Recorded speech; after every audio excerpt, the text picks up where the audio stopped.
Hello, everyone, and welcome again to another Facebook Live here at Holistic Counseling. We're trying this again this week. For those who try to dial in and could not hear me, we're so excited that you're checking in with us once again. We want to look again and discuss loneliness. And if you're a first time visitor with us, comment how have you been kind of dealing with everything in the pandemic regarding loneliness or feeling more isolated? My name is Ivan Gonzalez, and I am a licensed mental health counselor here at Holistic. And when we talk about loneliness, it's oftentimes a complicated thing. And I find that in 2021, more than ever, if folks were to take real seriously how they deal with and address their loneliness, it could be one of the key factors in maintaining their mental and physical health. And so it's not only emotions that we're looking at, but when we feel connected to others, we often do better in all sorts of ways. And so I kind of just wanted to look at today, briefly with you all, 3 ways to better deal with our feelings of loneliness as we kind of manage this pandemic. And the first one that I often tell clients is that we want to talk about loneliness and talk about the pursuit of friendship in the same way that we talk about most any other thing. And I find that particularly with men, not necessarily, I mean, I think this really applies to everyone, but I do find this quite a bit with men, is that, we have friends of varied types, right? We have friends that we hang out with, just kind of like on a social level. Maybe we'll go watch a movie with, perhaps. Maybe we'll just hang out with them when we go and pick up and drop off the kids. We have different tiers of friends. And when folks really are thinking about loneliness, I often find that they're thinking about and talking about friends that can be with them in good times and in challenging times as well. Friends that they can be vulnerable with, friends that they can be themselves with. Share variety of parts of themselves, not just the nice little smile, but that if you were to ask them how they were doing, they could tell you with candor how it is that they're experiencing the world. And so those are the kind of friends that we're talking about here when we're thinking about addressing loneliness. And I don't know how else to say it, but we have to kind of go into this new year kind of stressing that it's okay to need friends. It's okay to feel lonely, and that there's nothing wrong with us if we're experiencing those emotions. That kind of goes into my second point, that it's important to kind of check with yourself what it is that you really need. For a lot of folks, their anxiety or feelings of depression or feelings of disconnect could perhaps be improved somewhat by having a village surrounding them or supporting them. And I find that when clients experience loneliness for a long period of time, they begin to internalize that emotion as if to say that there's something wrong with them. Am I not a good friend? Is there something wrong with me?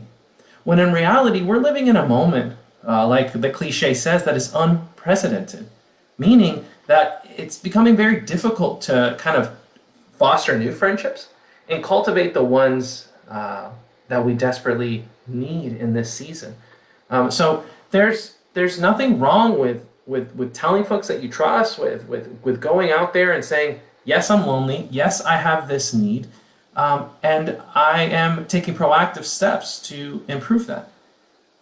So I want to invite folks to talk about what they need in terms of loneliness, like you do any other relationship, right? You check in with yourself to see what it is exactly that you're beginning to struggle with, and perhaps loneliness can factor into that. And if so, how do we kind of address that with compassion and with care?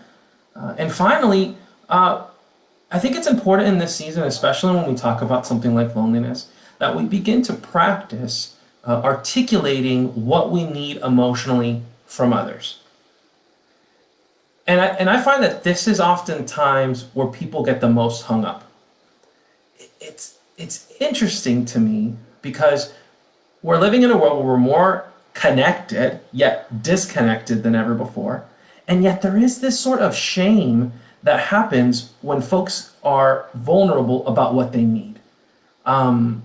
It's difficult, especially for adults, to say, hey, I'm lonely. I'm real successful perhaps, or I have a great family life. I love my spouse, but I need others. I need others to laugh with and to have fun with and to do silly things with. I don't have that in my life.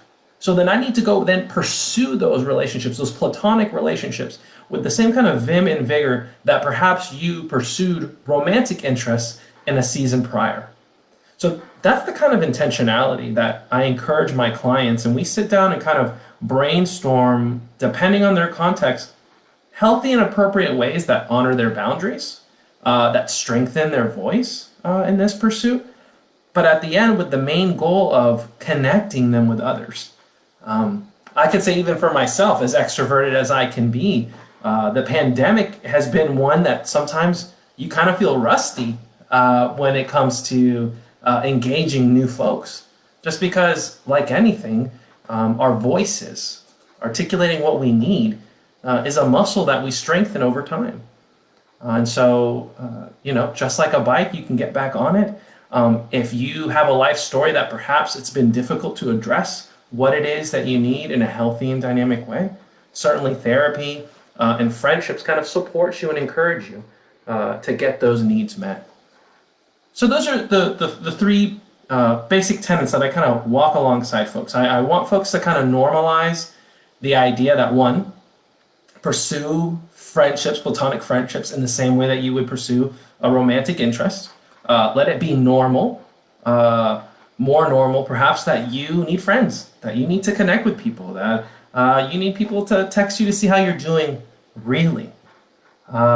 Check in with yourself to see if this is something that is more of a need than you suspect.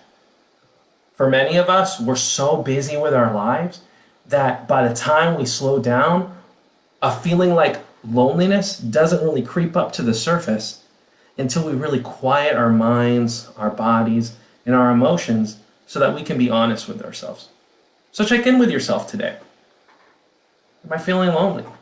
Do I need a village? And the third one is continue to practice, like with other emotional needs, what it is that you need from others. Perhaps you already have relationships that you can kind of tap into and ask for a little more from those relationships. Can you ask a friend that perhaps is more social in nature? Could you take a risk this week to see if that relationship could become a little more intimate? It may be worth trying. And if you have difficulties with something like that, of course, going to folks that you can trust, either a therapist or another friend, to kind of walk alongside you in that journey is important. Because like I said, these are muscles that we exercise over time. So there's no shame in, even if you're older, to feel self-conscious about your capacity or ability to strengthen or acquire new, dynamic, intimate relationships. This is a skill and a practice that we're all needing, but we need to continue to utilize day in and day out. So that's it.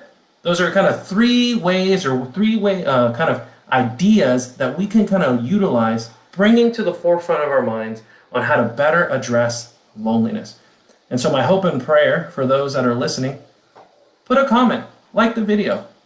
Let us know what other videos you may be interested in as it relates to mental health, as it relates to loneliness. How are you managing in this COVID season on how to connect with others? We look forward to hearing from you, and we're thankful that you dialed in. Have a great day.